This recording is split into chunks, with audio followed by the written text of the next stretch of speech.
महाराष्ट्र राज्य मार्ग परिवहन महामंडळाच्या सातत्यानं तोट्यात चालणाऱ्या विभागांना आर्थिकदृष्ट्या सक्षम आणि नफ्यात आणण्यासाठी व्यापक उपाययोजना राबवण्याचा निर्णय घेण्यात आला असून प्रत्येक तोट्यातील विभागासाठी प्रादेशिक व्यवस्थापक दर्जाच्या अथवा त्यापेक्षा वरिष्ठ अधिकाऱ्यांची पालक अधिकारी म्हणून नियुक्ती करण्यात येणार असल्याची माहिती परिवहन मंत्री तथा एसटी महामंडळाचे अध्यक्ष प्रताप सरनाईक यांनी दिली. ते या अनुषंगानं एसटी महामंडळाच्या मुख्यालयात बोलवण्यात आलेल्या बैठकीत बोलत होते.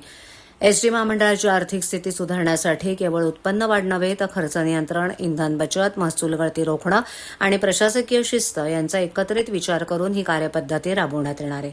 त्यानुसार प्रत्येक महिन्याच्या पहिल्या आठवड्यात संबंधित विभागाची आढावा बैठक घेण्यात येणार आहे. एसटीचं उत्पन्न वाढवण्यासोबत खर्चात बचत करण्यावरही विशेष भर देण्यात येणार आहे.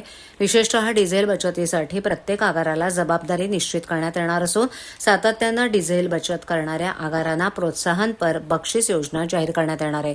इंधन बचत हीच एसटीसाठी अतिरिक्त उत्पन्न निर्मिती असल्याची भूमिका महामंडळानं स्पष्ट केली आहे. अतिकालीन भत्त्याच्या संदर्भातही कठोर आर्थिक शिस्त लागू करण्यात येणार असून वित्त विभागानं निश्चित केलेल्या निकषांनुसार अतिरिक्त काम आणि भत्त्यांना मंजुरी दिली जाणार आहे. एसटीच्या मालमत्तांमधून अधिकाधिक महसूल मिळवण्यासाठी प्रत्येक बस स्थानकावरील व्यावसायिक आस्थापनांची तपासणी करण्यात येणार आहे.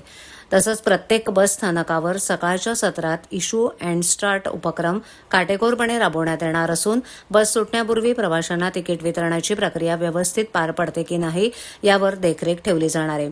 एसटी ही केवळ परिवहन सेवा नसून महाराष्ट्रातील सामान्य जनतेची जीवनवाहिनी आहे. त्यामुळे आर्थिक शिस्त, जबाबदारी आणि कार्यक्षम व्यवस्थापन यांच्या आधारे एसटीला सक्षम आणि स्वावलंबी बनवण्यासाठी सर्व स्तरांवर कठोर पण सकारात्मक पावलं उचलली जातील असा विश्वास परिवहन मंत्री तथा एसटी महामंडळाचे अध्यक्ष प्रताप सरनाईक यांनी व्यक्त केली.